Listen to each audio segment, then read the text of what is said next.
Team, what is up? Welcome back to Becoming a Bowhunter. It has been a little while, and as you know, 2020 has been an interesting start. I have an awesome podcast for you guys today. It is a little bit jumpy at times as it was online, so bear with it. The parts that are rough, they only stay rough for a little bit and they actually come clean within a few seconds. So you will hear a little bit kind of early on in the podcast, but it really does clear up by the end of it. So stick through it. It is awesome. It is an awesome podcast. I think there's some really cool content there from Andre. And yeah, glad to be delivering another podcast for you guys. Hope you got out over the rut. Hope you're having some fun. I hope you're not in complete isolation, or if you are, that you're at least practicing your bow shooting. But yeah, that's it from me, guys. Enjoy this episode. Hey there, and welcome to Becoming a Bowhunter. I'm your host, Maddie, and join me and our guests as we take the quality of meat back into our own hands, searching the wild for free-ranged animals to harvest as ethically as we can. I interview a variety of specialists from the bow hunting community to help fast-track your journey as a bow hunter. So sit back, relax, and enjoy this chinwag on one of your favorite topics in the world, bow hunting.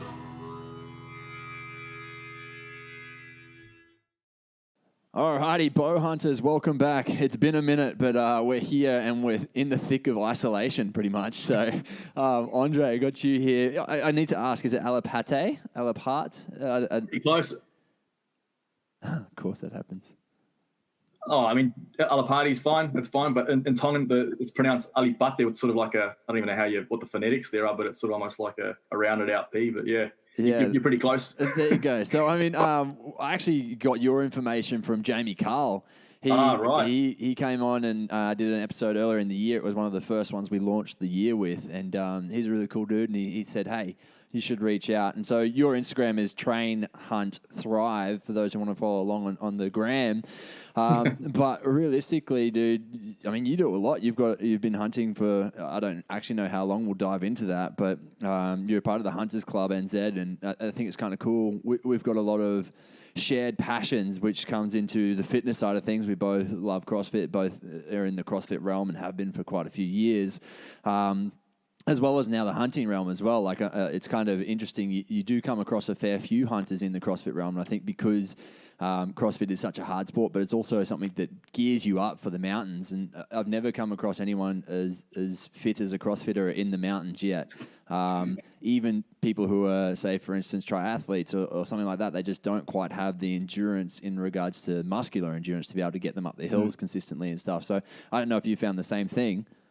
Yeah, I mean, that's one of the things, like you talk about longevity and things that sort of keep me in condition or in a situation where I can just keep sort of grinding away in the mountains and in the hills. Like, CrossFit's a great sort of vessel for that because of the sort of multimodal, multi-domain type situations, which they're really good at transferring over into what we do in the bush and the mountains. So, there's an endurance component to it, but you still want to have good sort of a strength component to it. But then there's like key things like that sometimes get overlooked by a lot of people that are at the far extremes of that spectrum, and things just like the simple things like core stability and powerful hips and things like that and stuff like that really counts for being in uncertain, maybe unforgiving conditions, undulating terrain, like all that sort of stuff really counts for a lot. But when it comes down to it in the end, like I think also it helps forge good sort of fortitude, like mental sort of toughness. That mentality of being able to go, like whatever gets thrown in front of me, like I know I'm probably equipped to be able to deal with it, whether it's mental or physical. So there's good transfer from CrossFit and functional fitness sort of training into the mountain basically. And so I pretty much use CrossFit now to facilitate me, to allow me to hunt at a drop of a hat in any like terrain with any sort of like duration or task ahead of me. So I think it's pretty good in that sense, and that's what sort of keeps me doing it now into my late 30s, I guess. Yeah.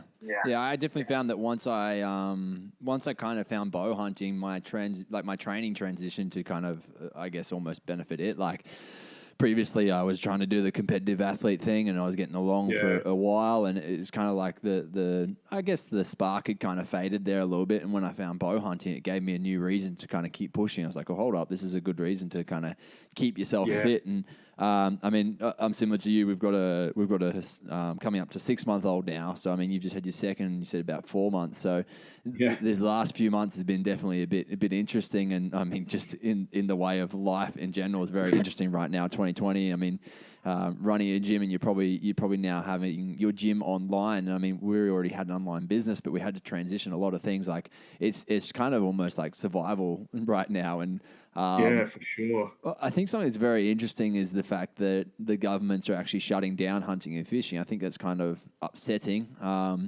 because realistically it can be seen as an essential, because, I mean, I've seen some really cool acts of kindness from hunters giving meat away that they've gone and hunted, and then like there's families that can't really afford to live right now because they've lost work and income and whatever else. Absolutely. But I mean, New Zealand's in a complete lockdown. They've just released today that Victoria's in a lockdown of hunting and fishing, and so it's quite a surreal thing, really. Oh man, it is. It's like you're not wrong there when you're touching on the essential. Like, to me, it's an essential part of my life and how I've grown up. Like, hunting and fishing is just something that we've done. I mean, I almost consider it my right, pretty much. But in saying that, like, given the current climate and the pandemic and the sort of nature of this beast, I've had quite a few interviews over the last few days, sort of in private sort of podcast scenarios, but also in sort of in the public domain with media and stuff around that whole stance of where we sit. And in this particular occasion, I kind of, I'm sort of backing our government in terms of what they're doing here, like just sort of locking it down, even at the expense of the economy and stuff like that to some extent. But in the end of the day, like, the more we disperse around New Zealand and the more we sort of take off, and even if you are going to remote parts of the country, it's just hard to contain the spread. And so, I'm for it. At the same time, I'm sort of taking it on the chin a little bit and going, oh man, especially at this time of the year, it's like the peak of the hunting season. I was supposed to be in the bush for the next sort of 3 to 4 weeks, and I've had to put everything on ice, stay home with my family, because at the moment, like, that all sort of overshadows, and it's my priority at the minute is making sure everyone in my family and whatnot's healthy and safe. So I'm happy to put the hunting aside for the season because of that situation. But I can also understand how important it is for us to try and contain things and try and get on top of it. Like I said to a few people so far this week, like on interviews, is like, if you just look at the information, like, you don't have to be a mathematician to figure out that there's a real bias to the cases and potential deaths to what we can actually facilitate in our medical health systems. And so it's probably in our best interest, for the sake of like human lives in our country and Australia or anywhere else in the world, to make sure stay home and try and do our part to contain it all. Yeah, definitely. It's quite interesting. I had a lot of people reach out to me because their hunts have been cancelled, like people who can't cross the borders anymore or whatever because of obviously the whole coronavirus going down. And I was so fortunate I got to have 4 days out in the bush at the start of the rut, and it was meant to be a week trip, but it ended up being cut short, and that's completely fine because I still just got to go out. And realistically, I was feeling so flat before I even got out there, and I got out there and my cup's full. And I'm like, hey, that's what hunting is to me. Like, being able to get out in the wild and just be able to rejuvenate yourself. Even if you're tired as hell at the end of the hunt, you still feel like you're full of energy again. Oh yeah, that's it. Like, even if you come home empty-handed, it's just being in nature, being in the wilderness, and just for me, it's kind of like my place where when life's real hectic, or I kind of go there. It's just, I don't know, I just feel at peace there, and I get, it's almost like it just gives me time to think.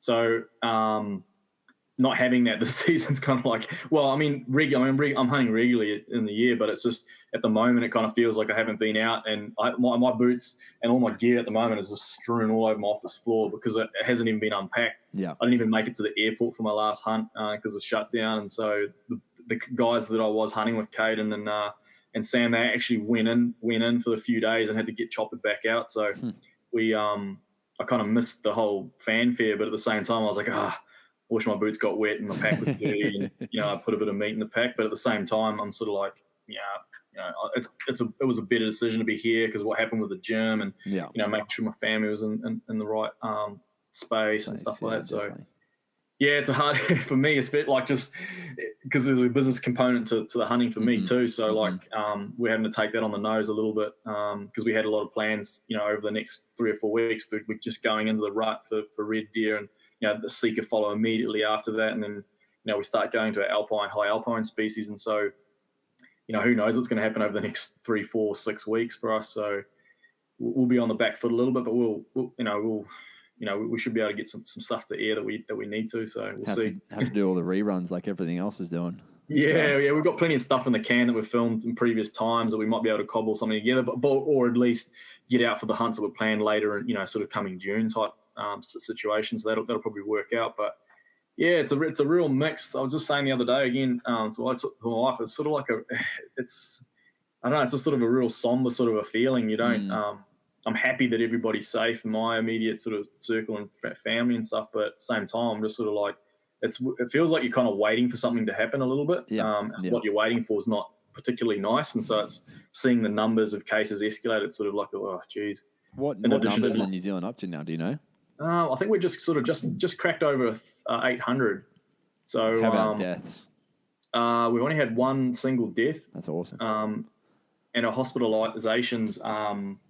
I'm not too sure where they're sitting at, but it's sort of maybe sitting in the handful at the moment. So we're not sitting too bad at this stage, but we're quite a few days behind, say, Australia and other countries in terms of like that initial case, and then where we are along that curve. So they're anticipating more, obviously, infections and potential hospitalizations. So yeah, like I was saying, it's just this weird thing. You're sort of waiting for this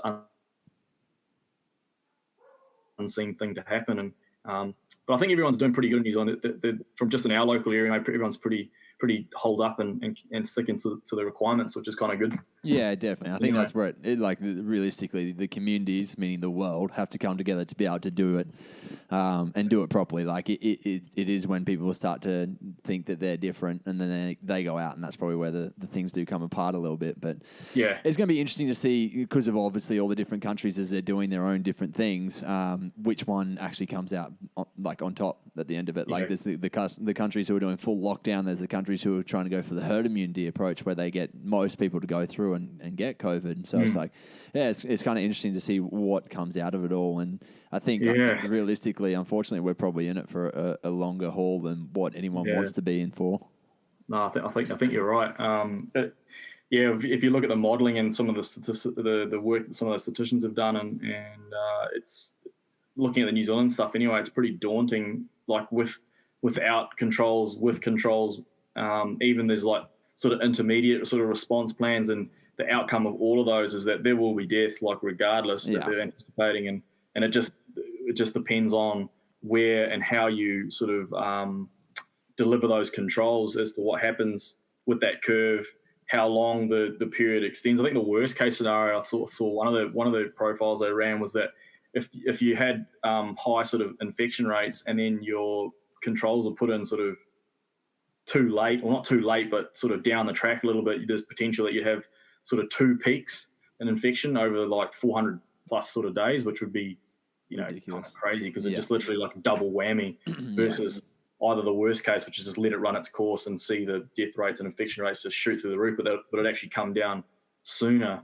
So you're just sort of like, which one do you like? How do you go? I'd hate to be the person that's in the situation having to make the calls, because that's a really tough decision to make. But I guess that's why they get paid the big bucks and are in those positions. But it's not easy, regardless of what the outcomes are, to sort of stand back and watch it all unfold. If you're in that, in those sort of, you're a politician, say for instance, or a prime minister, like that'd be a tough couple of weeks at the office, that's for sure. I think no matter what they do, they're going to get ridiculed, right? Like no matter which way they go about it, people are going to have their say against it, because in some way or another, someone's going to get affected by it. So it's a hard situation, and people kind of just, I always try and, the media is like it's just like, it polarizes so many people, just like people really saying this and that. But if you're actually in the situation yourself, like few people would be able to weather the storm, to be honest with you, just from like a mental perspective. Like that'll be a hell of a stressful position to be in if you're sort of leading the state and you're,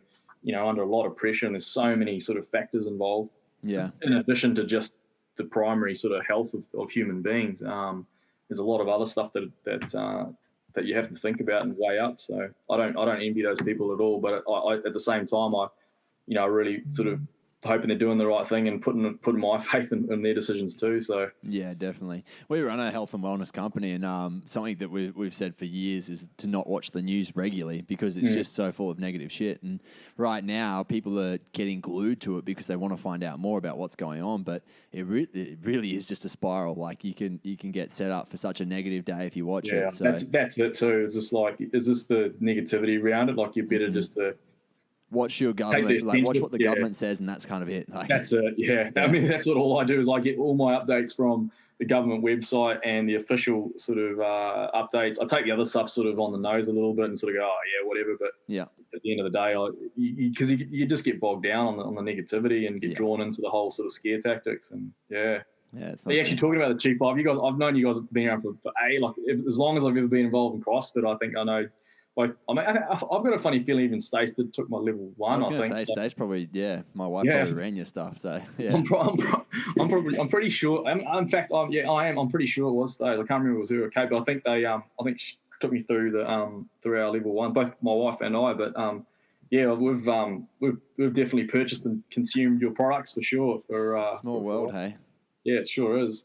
We were living in my parents lived in North Queensland for years, and so I kind of been sort of in Queensland for a long time. So you guys are pretty well known in terms of the cheap life and man, thank you. Yeah, there you go. It's crazy. Yeah, and I had wondered that before we started the conversation if you'd heard of the company or if more so that if Stace had done your level 1s or something along the way. Yeah, she definitely did. Yeah.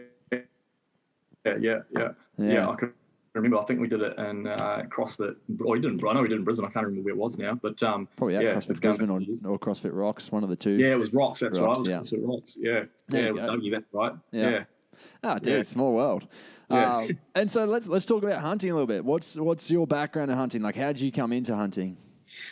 Yeah, it's a bit of a long. Well, it's not that long a story, really. I guess for me, like I've always probably. I mean, Hawks. I've been asked this a few times, and I guess I've sort of told a similar story, but it's an easy one for me really to digest. But going to goes back as far as my parents. I guess my parents are from the Pacific Islands, and they my dad's from a rural place in Tonga, and the outdoors is just sort of part and parcel of life. And my grandfather was the same. He grew pineapples for a living. He spent 99% of his day outside under the sun and out in the wild. And so, he grew and caught his own food, and that's sort of just been passed down in generation. It's not the form that you'd probably of hunting that I do now, but in the sense of like hunting and gathering or just sort of being able to provide from the outdoors is where it sort of all stems for me.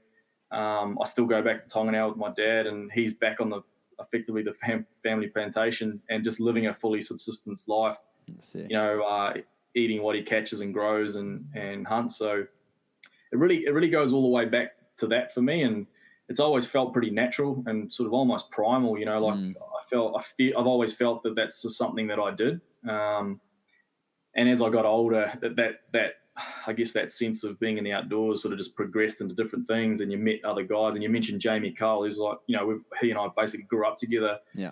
We went to school from a young age, and we were like-minded, and we were interested in the same things. And fast forward sort of 10, 15 years, and we're at university, and we're just hitting it hard. Like, the outdoors was our thing, and we hunted as often and as much as we could. And so the big game sort of bow hunting stuff that I do now and going all the way back to where it sort of started, it's like this big spectrum, and it kind of involves everything from fishing to spearfishing to just, I don't know. I mean, I used to get around as a kid with a Shanghai shooting birds and flying foxes and stuff. And that's sort of like where it is for where it really sort of all begins for me. But the instinct and the primal sort of like sense of it all is still the same now, even though nowadays I'm planning big hunts to go and hunt elk in the US or I'm down in the South Island chasing bull tail. Like, it's that primal sort of instinctive thing in me is still there. And I think food still lies at the heart of all that for me.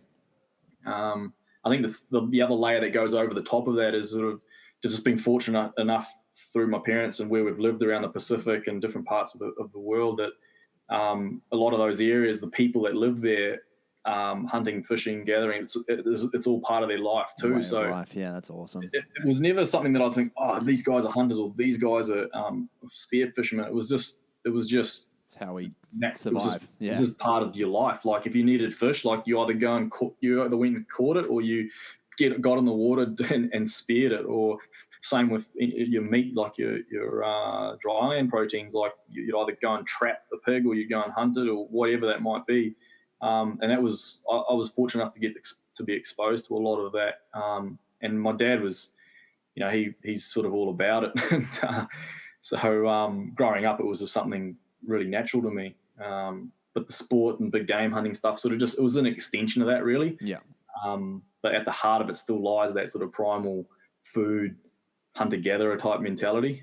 It's really appealing to me. Like that's still something I would love to get to, is being able to like grow my own food, catch my own food, be able to completely be sustainable and not really have to go to the to the fruit and veg market ever. Would be awesome. Yeah, it's hugely satisfying. Like I don't see, like I'm living, New Zealand now. It's sort of where we live in Hamilton. It's like we don't have a huge backyard, and I'm not sort of out there growing stuff. But I do miss when we were living up in, say, North Queensland and different places. My parents always had like gardens. They're always growing food, and we had a lot of our food was grown at home. But now they're back in the islands again. My dad's got, like 10, 15, 20 acres, and it's just loaded to the hilt. Like every square inch of that place is covered in something that you can eat.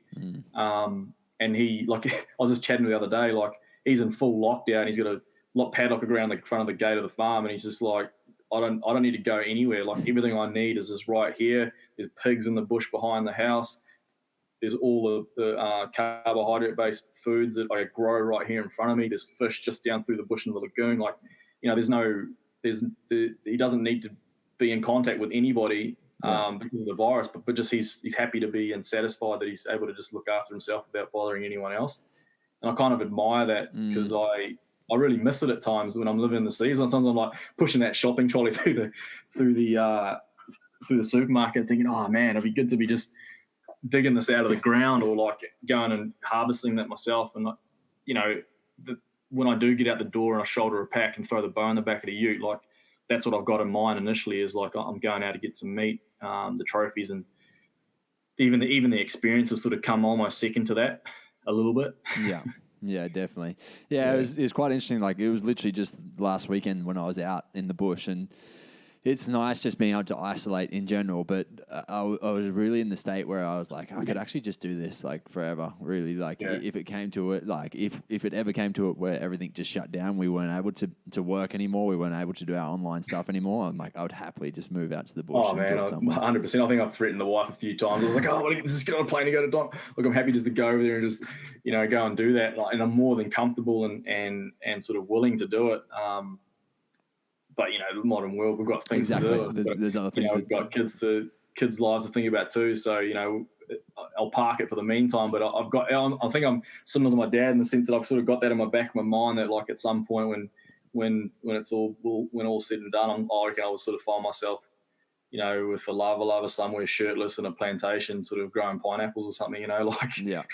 With a bow sitting on the front of a veranda, waiting for that pig to run across the paddock. But there'd be some tasty pigs growing up on pineapples.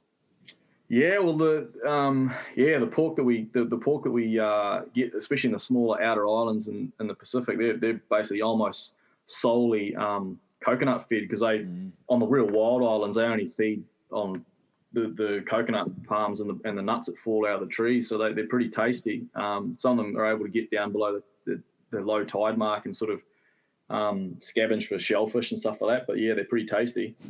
I had the guys actually from the show up there. We did an episode up in the islands, which is going to be airing this coming year, and we just sort of cast away for about 10 plus days and just did that. I had the old man and a couple of the boys from the show, and we just actually it was about a month before the games actually, so I was a bit like, oh man, I'm going to basically like not do any training, but we were being physical enough that sort of kept me ticking over. But we were just diving and hunting every day, and it was really good. It sort of made me realize like, oh, I need to do more of this and more often in the year. Yeah. In contrast to all the sort of big game, sort of new sport type hunting that I do, but that to me at the core is what I really enjoy about it, is the food aspect, being able to provide for yourself.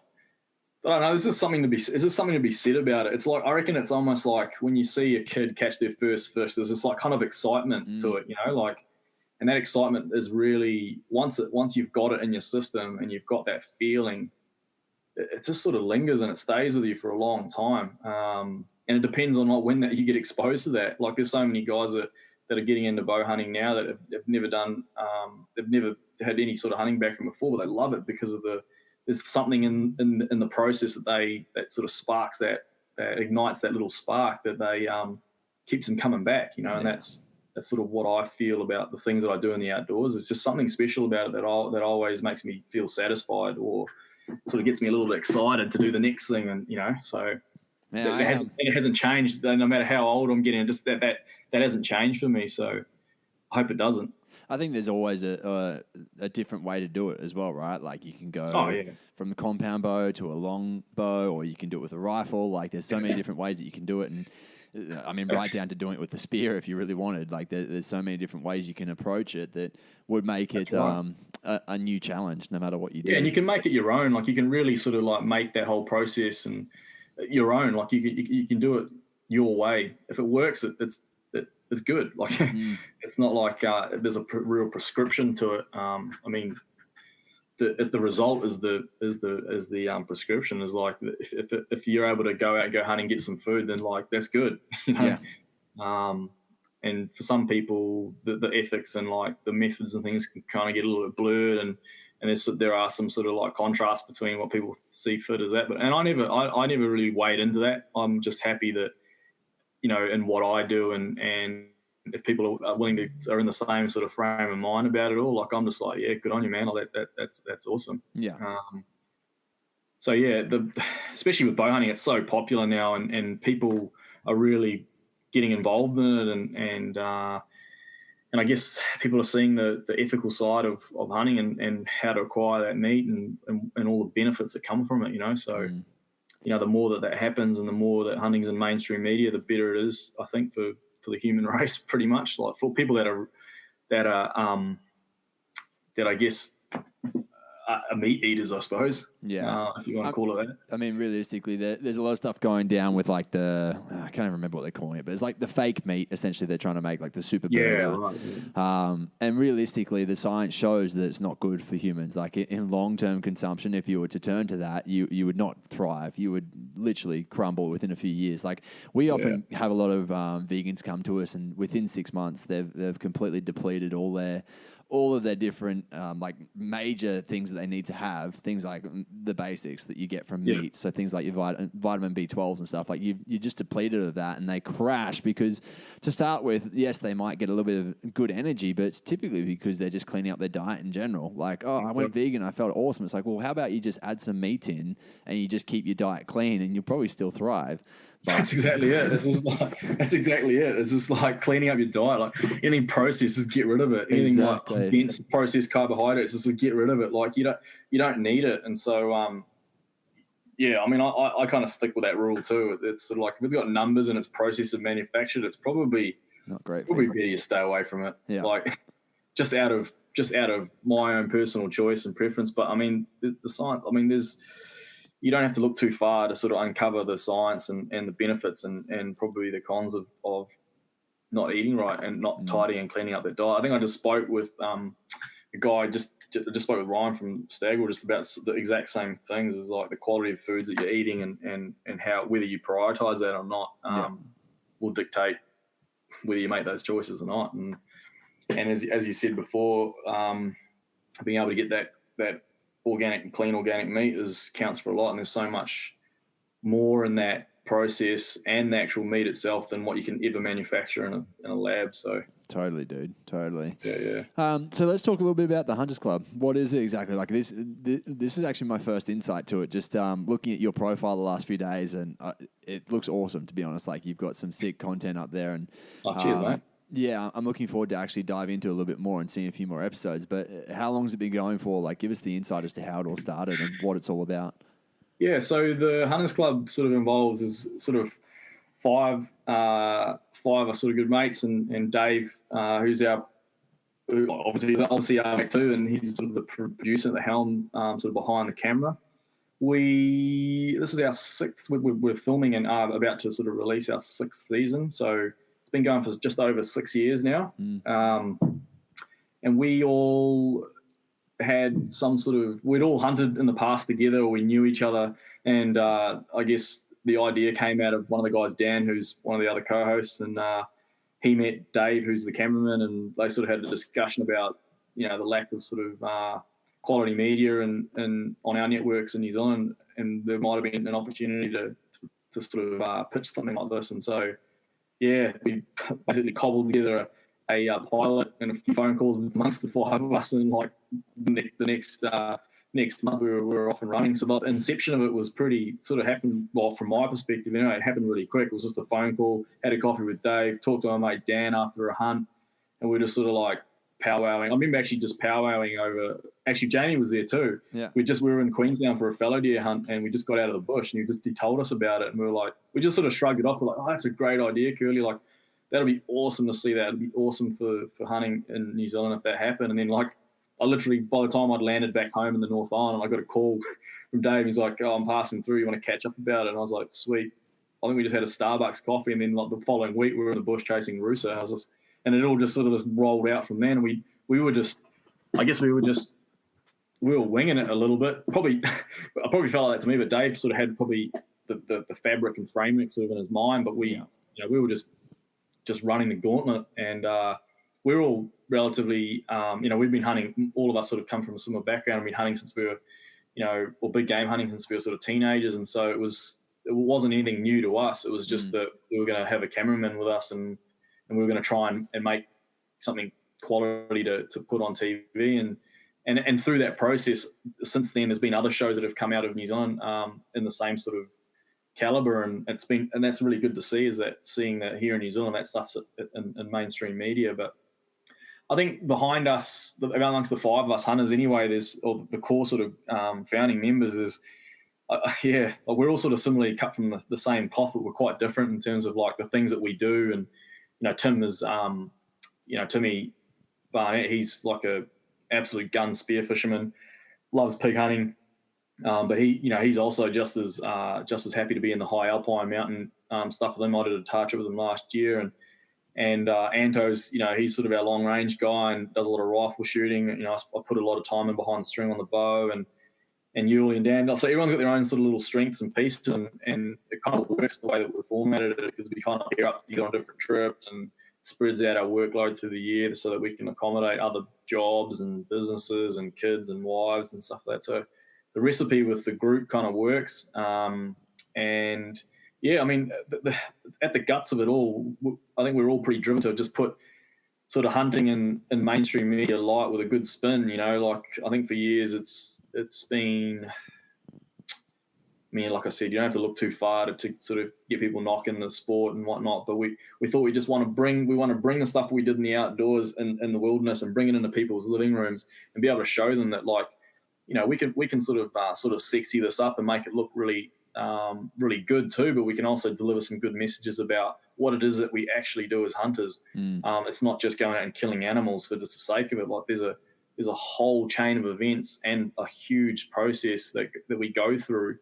Not only to acquire our meat, but to go and do those things in the outdoors that we do. So I think we were all really driven to kind of present that, just simply because there wasn't anyone doing it the way that we thought it paid any justice to the sport in New Zealand. So, and then the rest of it, we're just winging it. Like we're just given a license to like come up with these awesome hunts and trips and just, and as a group of guys, we just sort of bounce stuff off all of each other all the time, and we're pretty honest with each other. Like we'll call bullshit on each other all the time if we don't think it's up to scratch, and I think that's kind of a healthy environment for the way that we're kind of operating with a group. I can't speak on behalf of other shows, but yeah, for us it works really well.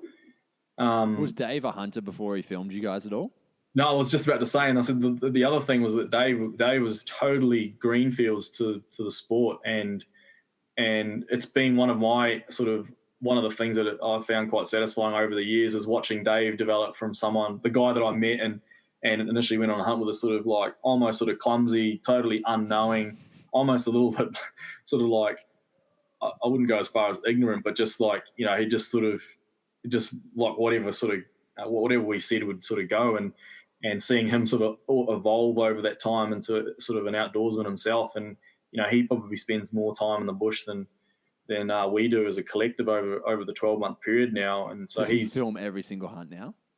Not every single hunt, but the majority of them. Like Dave's behind the camera, but we when we're stretched thin a little bit, and especially this time of the year, we usually got other guys that are out in the bush with us too. But Dave's at the helm. He's sort of the mastermind of how we sort of coordinate that, and the look and the way that we construct the episodes and whatnot. But he like even physically, like, the guy that I met 6 or 7 years ago and the guy that is now, like, just the nature of the sport, and it's true testament to that. It is a physical sport and requires a bit of like gusto and what it does and changes your body. And he probably attested the same, as like it's probably changing for the better in terms of keeping the fitness levels up and just being. I really take my hat off to him getting thrown in the deep end in terms of a sport he's had no prior knowledge of, and coming out the other end, with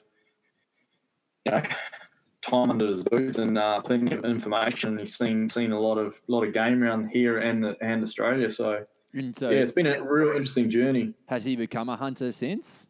Well, he's actually the last season. He has shot a few animals on the show. One in a real sort of strange scenario where one of the boys. Actually, Jan, he had to fly out because his wife was sort of going into labour.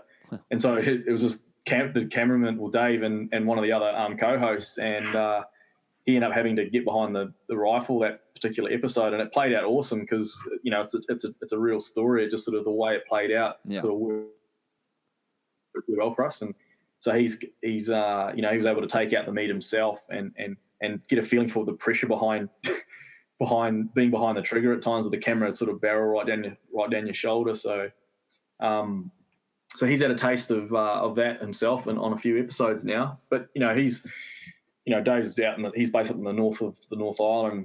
He's a pretty keen spear fisherman himself and diver fisherman. So he's out and about. Did he did he ever blow any stalks? Like, were any stalks lost or anything because of Dave when he was green to it, or not really? Oh, lost anyone? Oh, yeah. I mean, even to this day, we still do. We duff a lot just because, so many people, especially some of the species we hunt, like seeker and a lot of the close bush species that we hunt. Like, it's hard, and then put on top of that, like bow hunting is a whole other. These two big sort of step changes in difficulty, and so the stuff that we do capture on film and camera, like bow and bush stuff, is like it's like a trophy in itself to us because it's so hard to do that. Sure, like have a GoPro attached to something and just like wiggle around and capture, but to try and capture it in a high quality sort of TV production sort of level is rough. It's hard because we've got to get Dave right in close. He's got to have time to be able to construct the shot, and there's a lot that goes into it. But we've managed to pull it off a few times, and we've managed to stuff it a lot of times too. So we've stuffed more than we've won. So. But that's just we've kind of accepted that as part and parcel of hunting with a camera. Yeah. My hunting's changed a lot since being involved in the show. I almost don't even know what it's like now to hunt without a cameraman or other cameramen, because you're constantly thinking as a hunter, or us on the show, as we're thinking about how we're going to go about our normal hunting, but at the same time, how do we accommodate capturing this on film and if we don't get it on camera, it just simply doesn't happen. And so we have to be quite tactical around the logistics of how we actually go about doing it all. And so are you kind of looking over the cameraman before you're taking a shot to know that everything's in play, or are you just in trust that it is? Yeah, we got and that's one of the things is, like, over the years we've built this kind of rapport, and Dave can kind of pick up on body language and things now, knowing that, like, if I've spotted something and we're in thick cover, like, he'll know, like, he can probably almost sense, like, it's probably time to hit that record button. He has a pre-record anyway, but, like, he can read off our body language, and likewise with me, we can kind of just sort of gesture, and almost we sort of know that, there's potential, like, I need to get that shot again, or, like, we need to just redo that because it didn't quite come out right, or the lighting's not good. And so we even now, like, we'll be walking through the bush and be like, we'll often turn around, I'll, like, almost turn around and go, the lighting's good here, do you want to get that shot now? And you'd be like, yep, sweet, and we'll do it, And so, but in the heat of the moment, depending on how much time we have or just the scenario, it can be sometimes it's happened where he hasn't even been ready and it's just boom, shot's gone off and like animal down, and Dave's like, I haven't even got the camera ready. Oh no. But we try and coordinate that as much as we can so that we can pull off basically effectively capturing it. We're not trying to stage anything. In fact, we don't stage anything. It's just that we want to try and do our best to give Dave time and also ourselves time to actually give us the best shot at success of capturing it, but also, making the shot or getting that arrow away and killing the animal humanely. So there's a lot of things that go into that. Whereas if you contrast that with just going bush by yourself, like I used to, or with my mate Jamie, and like we barely would say anything to each other for like days on end. Would just you don't have to even think about that stuff. Mm.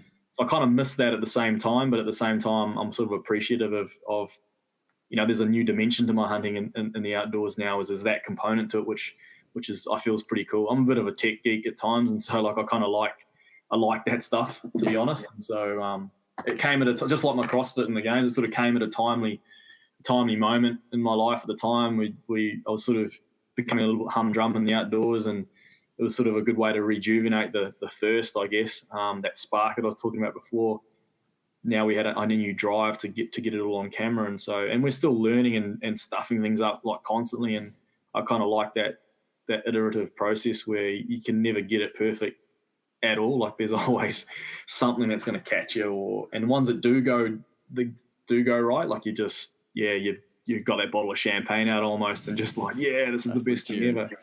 Yeah, dude, I was I'm still very fresh to bow hunting, hence becoming a bow hunter is the name of the podcast. But realistically, I was very arrogant to it when I came into the sport, thinking like, well, I've got access to red deer, so therefore my process is going to be a lot faster. And I think a year passed by, and still I'd kind of had some close calls, and that was it. And now 2 years has gone by, and I still haven't got a red deer down. I came very, very close last weekend, like two ridiculously cool experiences that I'll talk about in another podcast. But man, it's just like I almost welcome it now. Like to start with, I was like, oh yeah, this is going to be so easy. And now I'm like, you know what, make it harder for me. Like, let's keep it going. Like it's going to make it so much better when it all happens. Yeah. When I made the transition to the bow like years ago now, and Jamie probably attest to this, man. I think I must have carried that freaking bow around. I don't know how many trips we did with that. I might as well just carry a broomstick around. Like it was like. But I'm the kind of guy. If there's a challenge to be had, like I'm all in. Like if there's something to be learnt, I'm all in. So bow hunting is exactly that. It's a challenge, and there's just a constant learning curve. And so I actually remember telling Jamie, he almost laughed at me, and I said, "Oh, I'm giving up. I'm just putting the rifle away. I'm going to make bow hunting my thing." And he just sort of like almost chuckled and laughed at me and said, "Oh, yeah, it's sweet." And then, but you talked about that time frame of getting it all together to make it happen for you. Now that can be like for me, for some of the alpine species, that's been years in the making just to be able to get that freaking single arrow away into that animal. Like that's been a long process, and that's not for the lack of like being able to hunt them or anything. It's just like the moons have never aligned, or there's just been one thing in that process that caught me out, and it never happened. So I know exactly where you're coming from in terms of like just and I almost like it that way. I almost like it the fact that it's going to have to take something. Yeah, when you do get it right and it all aligns, and you're sitting there with your arrow harvested meat, you're just going to be satisfied beyond doubt with what you just achieved. So and it's funny because like I've taken other animals and been super stoked on it, but still I've just got like this red deer as a pinnacle in my head because it's like the one thing that I haven't got yet, or not the one thing, but it's the thing that I've always been after. It was like the chamois for me with the bow. Like I've shot, I don't know. I mean, I've shot plenty of chamois with a rifle for a long time, but with the bow, it's just for some reason it's just become. And then my favorite, probably one of my most favorite animals to hunt, and to not get on with the bow for so long was just kind of like I almost just sort of wrote it off as like, oh, this will probably never happen. And And it finally did, but I just remember being so satisfied. Not even outwardly, I wasn't like cheering and just like, I just was just sort of almost sort of like, oh, I'm kind of glad that I was able to actually see that through and just keep putting those hunts in and coming back empty-handed and finally to get that one that paid off. Like I was happy, and that actually was captured on camera too. So I was even more happy that I can like relive that moment again. But I think earning those things with the bow for me is more of a draw card nowadays than even with some of the rifle hunting I've done in the past. And I still rifle hunt when it's necessary and where I see fit. Like if I'm just out for meat and stuff, I'm taking the rifle. If it's quick hunts, I've got short durations, I'll be hunting with the rifle. But my preference is definitely with a bow for all those reasons I've just sort of mentioned: the challenge, the patience, the process of learning and becoming instinctive with that bow in your hands is something that really sort of draws me to it. And I don't know, some people, it's a good, I don't know, I'm probably speaking out of turn here, but like I think bow hunting and people that are willing to put in that effort and sort of have that patience, you'll come out the other end. Whereas people that don't have the patience and don't want to practice and don't want to have the failure, they'll soon get bored of it, and they'll be like, this is too hard, just sort of get rid of it. But you definitely meet some good quality people in bow hunting. That's for sure. Yeah. And you kind of like, you just like every bow hunter I've met, I don't know, there's almost like a sort of like a trait or something to them that they're pretty similar and they kind of understand that process. And so I think that's a common thing across everyone. And like you're saying, you're going to find that wherever you go, I think, with bow hunting. Yeah, it's quite interesting. Like, I don't know if I was arrogant to the fact because of social media as well now. And realistically, people putting up snippets within a minute showing, hey, you can get a deer down in a minute, according to social media. Whereas it's never actually like that. Like the hunt, like obviously trying to capture a hunt and show people like this was a hard hunt and we got it done. But I mean, from the hunting shows I've watched, it's all within that 14 minutes or half an hour or whatever it is in regards to the time snippet. I mean, the stuff.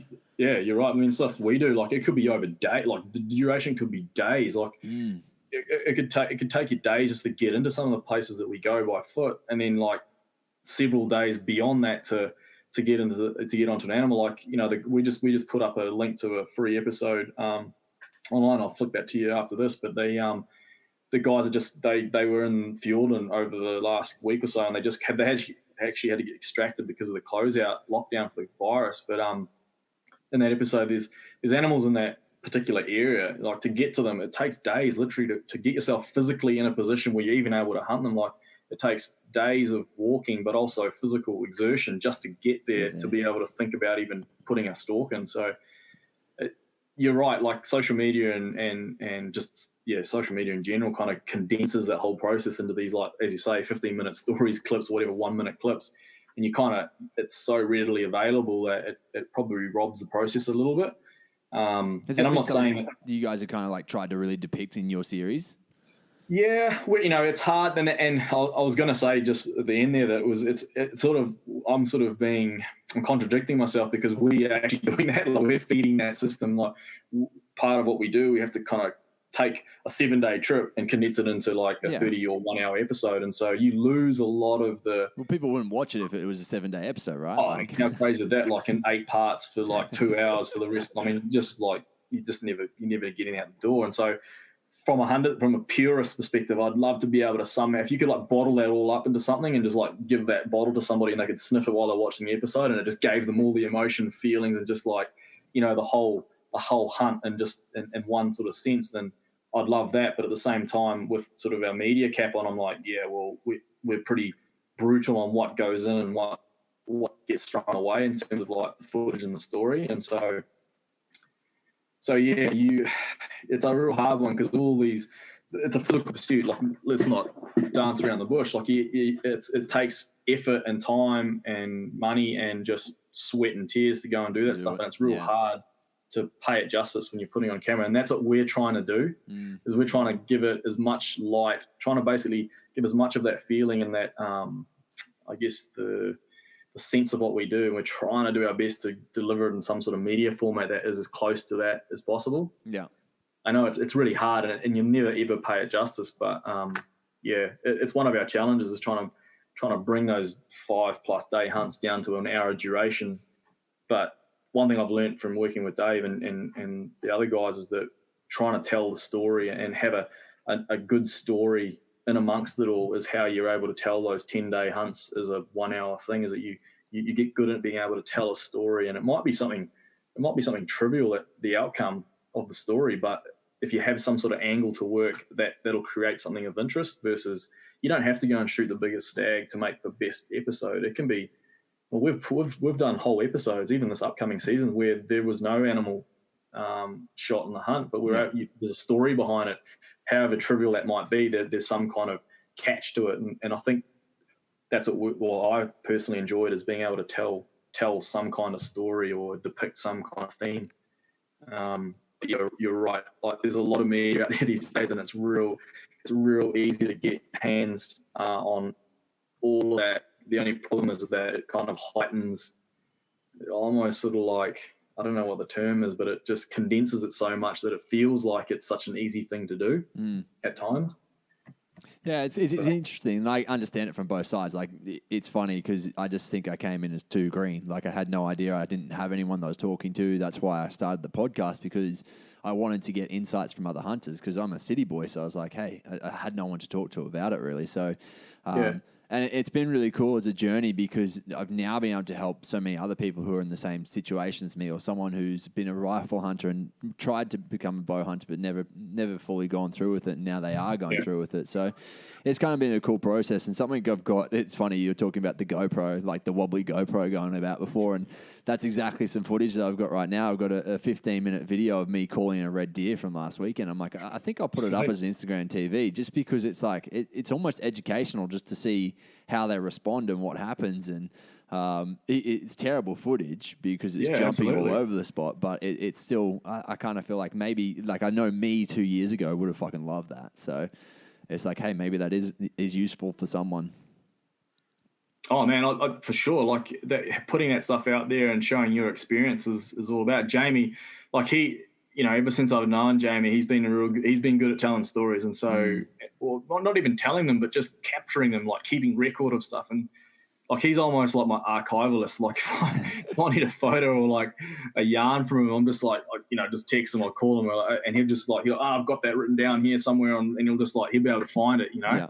Whereas I'm the total opposite. I've got albums of photos, and I did sort of disorganise and not in order, and having. But what I've regret is not having done what you were saying you're doing, is like keeping those videos, and because it's a real good way to look back in the future, when you're in the future, and you can look back at how you did things, or just it's just, there's so many uses of information when you capture stuff on video. And Jamie and I were capturing stuff on video and with camera like a long time ago, and it was, like I said, I took it for granted. It's only now that I appreciate all that stuff, because I can go back and look at it and go, oh man, I can't believe we were doing that, or there's a pattern there as to why these things were happening, and it makes me a better hunter now because of doing those things way back then. And like you said, like the GoPro footage, like, doesn't look great, but it's your story, and it's something that you captured, so it's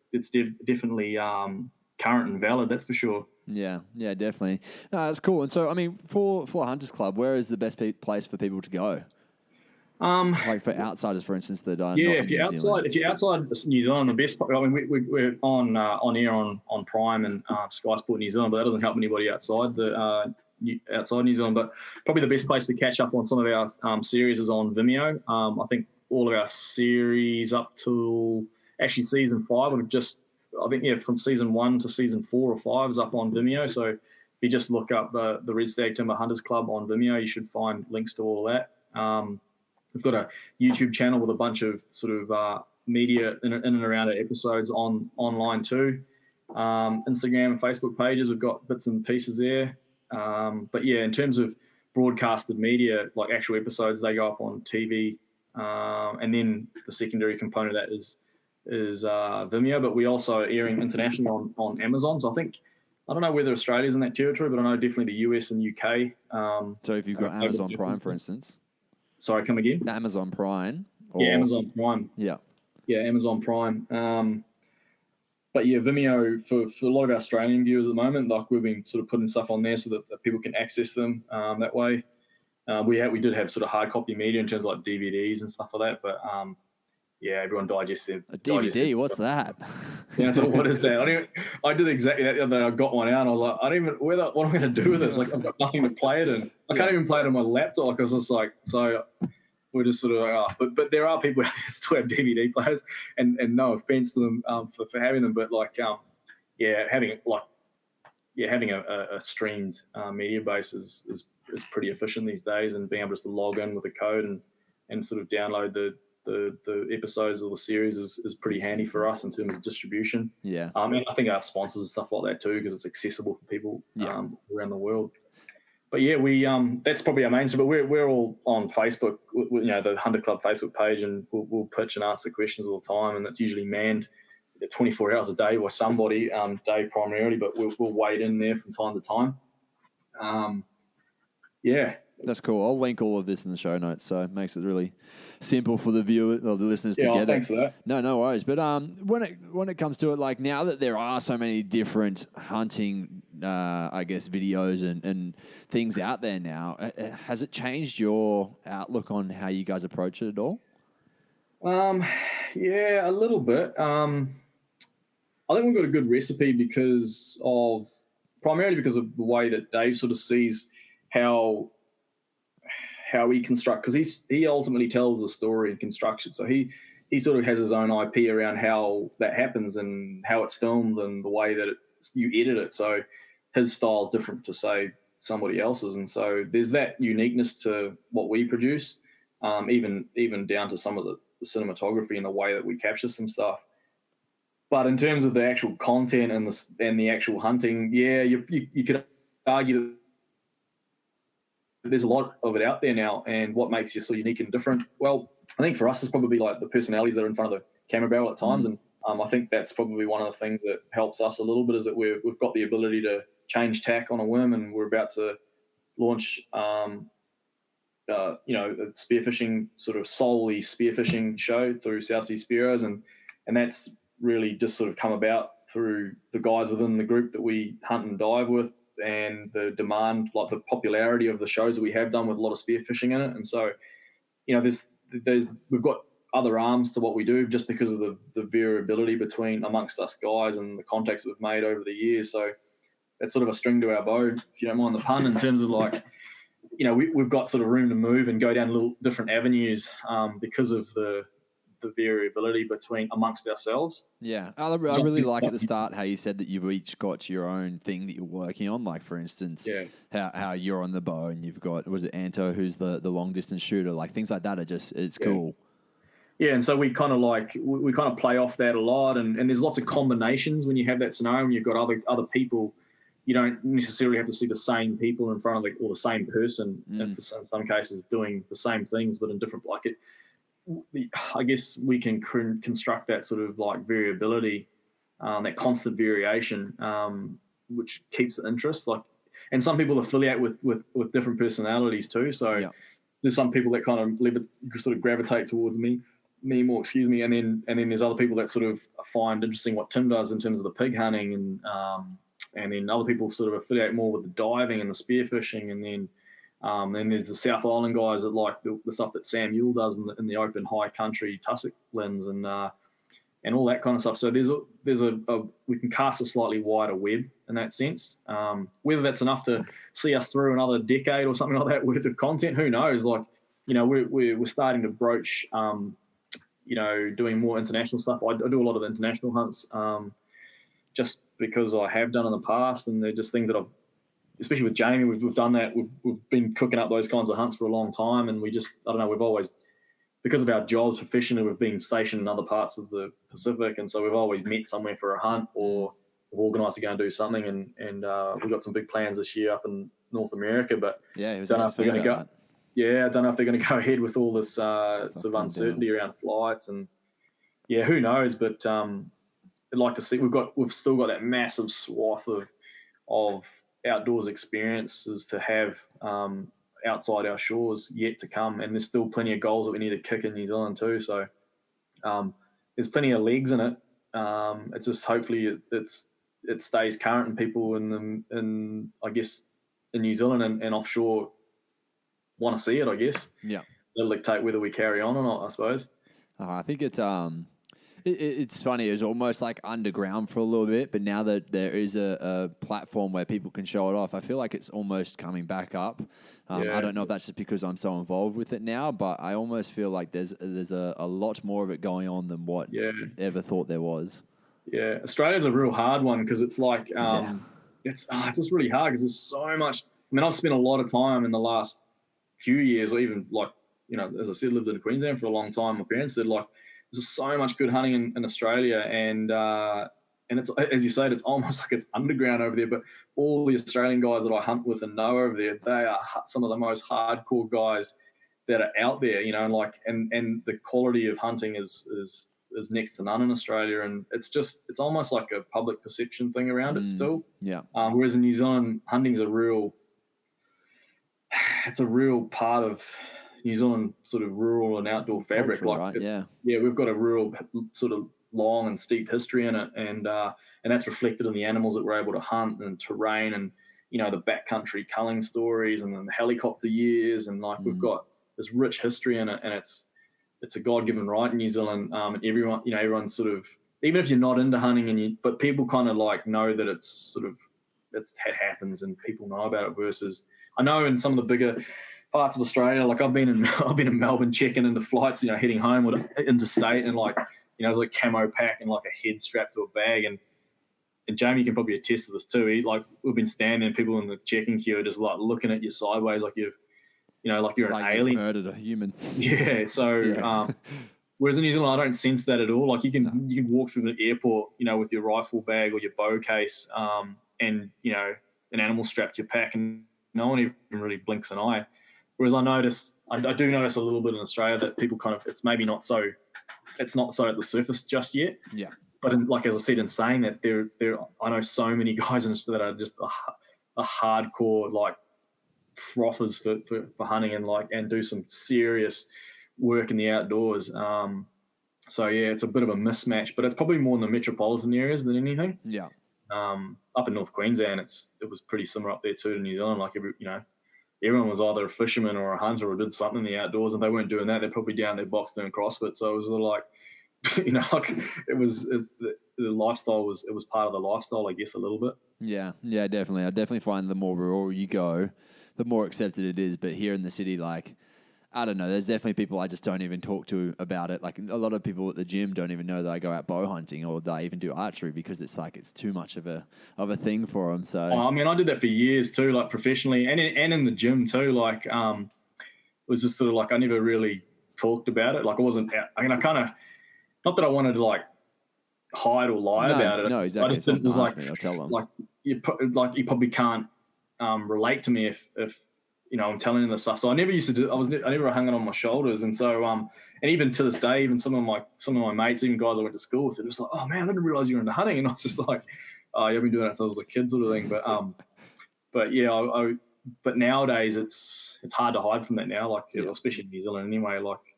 It's been something that I do, and I'm proud to be a hunter gatherer and source my food and enjoy time in the wilderness. I do, like you said, sometimes I feel it. I don't even get into the conversation sometimes around the whole vegan meat eating, why do you kill it? I don't even bother anymore, because it doesn't help the sport, and it doesn't sort of promote. The dialogue never does it justice, and I'm never going to be able to convey in words what it is, why it's important to me, because I don't go out and preach it on anybody else. No. If they don't like it, then I'm cool with that. It's fine. I'm never going to tell them the way that they live and what they do and how they get their foods wrong. So I never engage in it, and I guess that's a part of also why I've never really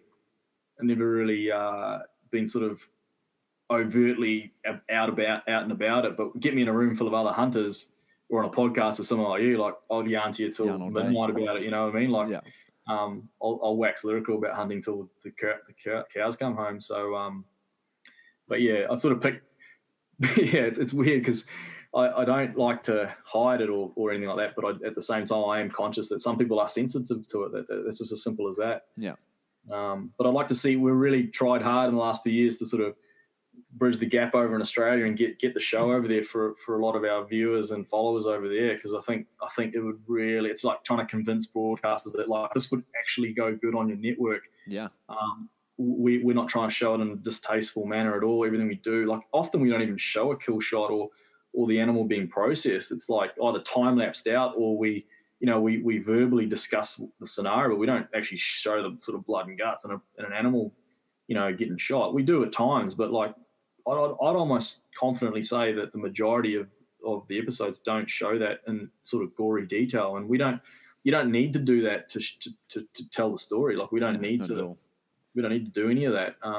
It's the landscapes and the hard graft and the I guess the lead up to that happening is what tells the story for us. The kill shot is just a very small piece of the timeline and doesn't count for much really, other than it was just it was necessary to finish the job, sort of thing. I'd be intrigued to see how long it is before like different streaming platforms start to take you guys on more. Like, for instance, you said Amazon Prime. That's awesome that they've got you on. But things like Netflix that are probably winning the battle in regards to the actual amount of people watching. I know they've got Meat Eater on it, and I think it does pretty well on there. So it's kind of surprising that they haven't reached out to more. Yeah, we're bridging some of those gaps at the moment, especially with some of the new stuff that we're going to be, like the new shows that we're putting out. Like we're in talks with those kinds of broadcasters, and yeah, for sure, like that's the way that people are digesting their media now, and it being so readily accessible. But there's all sorts of like contractual obligations when you set up these things in terms of the distribution of it and who wants the rights, and it can get quite murky in that realm. And yeah, like I'm sort of like going into that sort of stuff. I'm happy to whoever can pick it up and take it and spread it around. I'm happy for it. But I think you're right. Like there's other platforms as we sort of evolve that are going to be better suited to delivering that for a wider reach. And things like Netflix would be great. I'd love to see the show on that. Like as you said, Meat Eaters on there. What else? There's a couple of other there are a few different shows on there. Yeah. A lot of the fishing ones, like the trawl fishings and stuff like that, are on there. Yeah. Discovery. There's so many avenues that it could go down, but at the end of the day, it just comes down to who how it's marketed and who at the time you speak to, and the connections or people that within that organisation that are willing to give it a chance or can see sort of a vision for it, and then you're sort of away. But up until that point, it can be quite hard, especially with the outdoors space in the US. Like that's a huge, like that's just a multi-billion-dollar industry, exactly. and to get onto something like the Outdoors channel outright would be, it's a fairly big feat, and there's fairly hefty fees to sort of find yourselves in that stable of athletes, if you want to call it. But we're working on just chipping away. We're just sort of throwing our sort of Kiwi attitude at it and a bit of number 8 wire and just hoping for the best. But, just the momentum that it's gathered over the years is probably testament to people sort of wanting to see more of it. So we're just riding that wave, and who knows, I might wake up at the end of the season and be like, oh, sorry guys, it's, that's the end of that. And I'd be happy to hang. I'd be sad, but I'd be like, oh, we gave it a pretty good nudge and on to the next thing. But I'd like to see it. I'd like to see some longevity in it and see it go further offshore than it has. But in saying that, the show's in 20 plus countries and it's aired all over Europe and whatnot over the last few years. So, it's unreal.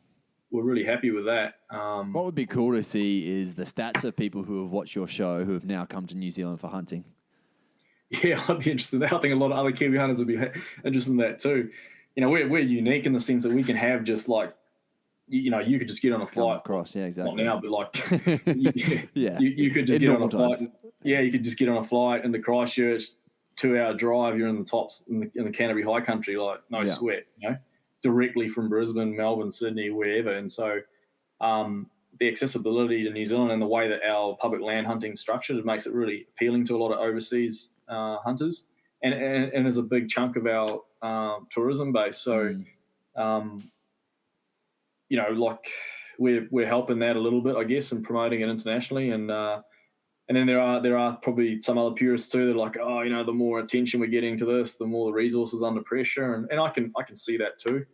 But at the same time, like there's two-way traffic. Like there's Kiwis going over. I'm one of those guys that are going to hunt in Australia and other parts of the world, and it can only be good for the sport, I guess. But yeah, definitely. At the same time, you know, as hunters, you treat it as a resource. But if you're looking in through other goggles, people treat, you know, wild game in New Zealand as pests, and they are classified that way. And so having international hunters come to New Zealand to hunt wild, effectively pests in wilderness country is something that is beneficial to the environment. So it'd probably, from that perspective I'm speaking from, is probably, you know, people are happy to see that happen. But there's so many different angles that comes at. But like, that's the beauty about being a hunter and wanting to do that stuff is you can hunt your backyard, but you can also get on a plane and go and enjoy the adventure somewhere else too. Yeah. I've got some pretty cool hunts planned in Australia too, and I'm looking forward to doing those. And I'm hoping some of those guys that I know in Australia, they'll be coming over at some point. You'll have to come over down here at some stage. And yeah, dude, I'd love to. Get out for a hunt. It's definitely something. I had talks with someone. I pretty much had something lined up for August this year, apart from flights booked and everything. And then he was in a big car crash, so that kind of fell apart a little bit. But that's all right because I think the opportunity will still come up, which would be awesome. So well, mate, if you find your way this way, we can definitely organise something for you. Yeah, I might finally get a red deer down. Never know. Yeah. Mind you, if you're in Queensland, right? You're in Brisbane, right? Yeah. I mean, you've got that southeastern Queensland herd is pretty. Yeah, it's pretty good. I worked actually in S for a year for like years. Yeah, I was working on a project out there, going back. I can't even remember how long ago that was now. We're building a pipeline out there, and I was stationed out in the field for a little bit with some of the construction work. And man, there was some deer out there. It was so hard going to work every day and just like there were deer everywhere up there. And but it was a national park, so no one was allowed to hunt there. So yeah, I was sort of like every day I'd go into Edith. Yeah, it's pretty tough. I mean, it's crazy to think that there are deer out there in wilderness country like that, and probably doing damage, to be honest. There needs to be some sort of like control and management around it to keep the numbers at an acceptable level, and they could satisfy that with open hunting. So, I mean, there's so many cases for it. I know there was a recent ballot for it. Or there was something going on. They were going to try and change some laws around that, but I don't know what the outcome. I haven't followed what the outcome rejected pretty quickly. Right. Unfortunately, yeah, it's unfortunate, but but you've got private access, so you're away laughing, and you're in a good spot. Yeah, exactly right.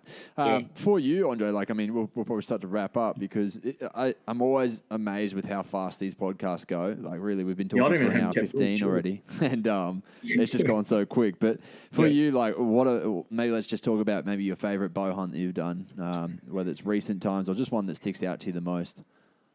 One that sticks out for me the most in more recent time was actually a recent hunt I did with Jamie. I mean, I've done like a lot of hunting in the last couple of years, obviously, but this hunt was we usually catch up maybe once, twice a year annually, and we've been hunting a lot in Victoria of recent time. And one hunt that stuck out to me, bow hunt that stuck out to me, was a hunt I did with Jamie, and we had our trip had been foiled in terms of the weather. Like we got snowed out. We had to totally change tack. We had to like pull out of the catchment we're in and just find new ground that we'd never been to go hunting. Luckily, a good mate of ours, Gilly, helped us out, and we were able to get into some new country. And we were just sort of making the best of a crappy situation and just making things count. And it turned out to be a real good hunt. We got onto some animals and we managed to make it pay and took home some stags. But one of the particular occasion that really stuck out to me was Jamie had just shot a stag. We were hunting separately actually. He just beamed me on the inreach and said, "Oh, I've got a stag down here and come down and give me a hand and move this meat." And I was like, "Yeah, sweet." So I just stopped what I was doing and just beelined it to where he was. I think I went we had to cross the whole catchment to get to where he was. We finally caught up with him. We broke the animal down. We were just sort of like high-fiving and dicking about, and we decided just to carry on. He was like, "Oh, do you want to hunt a little bit longer?" And I was like, "Oh, yeah, why not?" So we dumped all the meat, just sort of carried on, did a loop. And I think maybe he did have his rifle. I don't think he did, but I can't even remember that situation. But I definitely had my bow on me. And we came over a little rise. We spotted, or actually Jamie spotted the animal and just saw a part of its body sort of through the thick sort of scrub, and it was just awesome to be able to, because the whole time that I bow hunted and been hunting with Jamie, like, he's never been that close to me when it's actually been time to actually put an arrow through an animal. And so out of all of those years, to finally, we were sitting literally side by side in this sort of like almost eye level scrub with the deer down the way. And so I was able to put in a stalk, get right down into sort of 30 meters of this the sambar, and let an arrow grow, and to be able to sort of share the experience with Jamie. Was literally sitting like 10, 15 meters up the hill from me.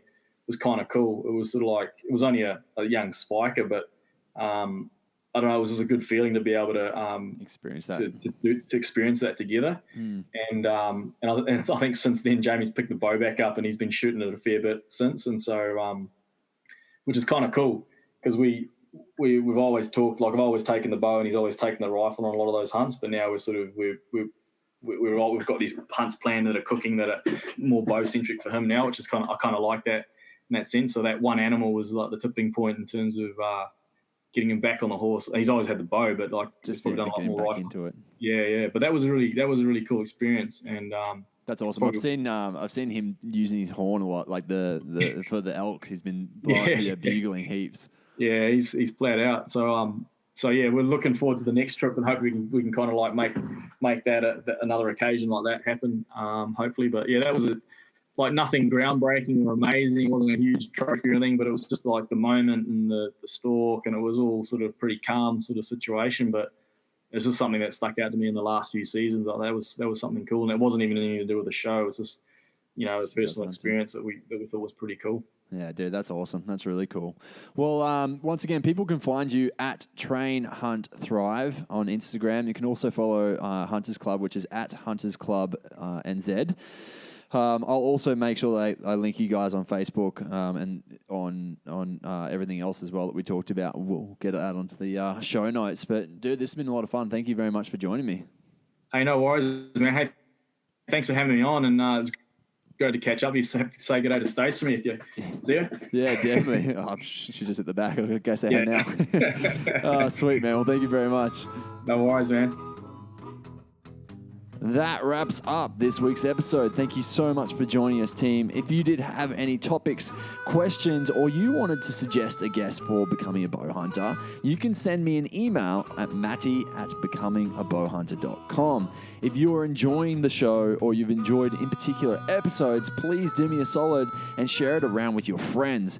If you are not already, please hit the subscribe button, as the more subscribers we get, the higher the podcast gets ranked, and that definitely helps out for showing it to other individuals. If you are not already following me on Instagram, it's at becomingabowhunter.podcast, and on YouTube, it's Becoming a Bowhunter. Get out, team, fling some arrows, get that practice in, and walk those yards in the paddocks until you find those critters. That is it for now, but not the last time that you'll hear from Becoming a Bowhunter.